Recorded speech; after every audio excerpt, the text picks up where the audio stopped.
Hello, this experience report is titled Student and Teacher Perspectives of Learning ASL in an Online Setting. I'm Garreth Tigwell from the School of Information at the Rochester Institute of Technology, and I'll be presenting alongside my co-authors Roshan Peiris from RIT and Stacey Watson from the University of Waterloo. Our other co-authors include Gerald Garavuso from RIT and Heather Miller from the National Technical Institute for the Deaf. Signed languages are used around the world by deaf and hard of hearing individuals, and often this can be their first language. In the US, around 500,000 people communicate with American Sign Language. At RIT, we are co-located with the National Technical Institute for the Deaf, and so we get to interact with deaf and hard of hearing students, staff, and faculty. The first four authors of this paper are all new to learning a sign language, and it presents a unique set of challenges not faced when learning a new spoken language. Our in-person classes were set up to provide the optimal learning environment for ASL. However, COVID-19 caused us to transition from in-person to online classes. Although this disruption was frustrating, we felt that this presented a unique opportunity to reflect on this experience of being novice ASL learners. We are fortunate to have NTID and a strong deaf community in Rochester, and we believe everyone should try and learn a signed language relevant to the country they are from. However, many places do not have the resources and support that we have access to, and so online courses could address this problem.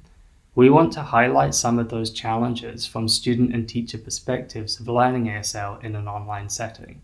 Please read our paper for a deeper discussion on challenges and solutions.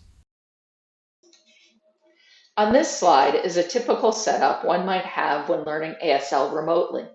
A small laptop is used as the primary display. The students are learning the alphabet in ASL. The laptop is running Zoom to allow the class to engage synchronously.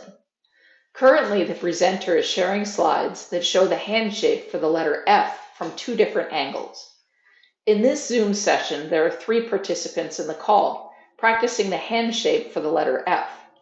The participant windows are very small, which is problematic when communicating in ASL because it is difficult to see the details. Furthermore, each participant is in a different environment that adds additional challenges.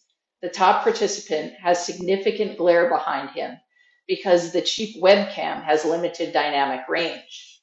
The middle participant is sitting further away to ensure more of his body is visible, which is important for ASL sign placement, but he now appears even smaller. The last participant is using a virtual background that is cutting off some fingers and making the sign less clear.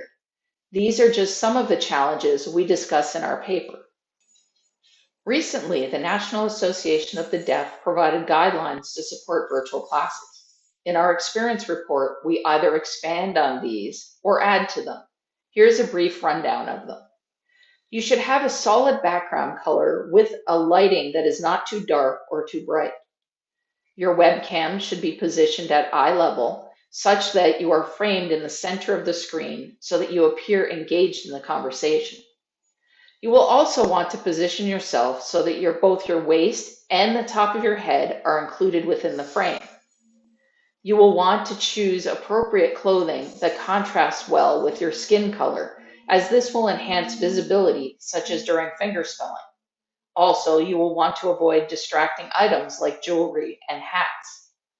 Students should be provided with instruction on key features within the video conferencing software to optimize it for an ASL class in advance of the first session, as it can be challenging to troubleshoot issues with the technology. As turn taking can also be a challenge, there should be established protocols that are followed consistently. The instructor should make it a habit of signing from different angles or positions to vary the viewpoint to mimic what would happen in face-to-face scenarios. Finally, the call should be set up to mute all participants by default to avoid noisy distractions. We identify few improvements that can be done on existing softwares.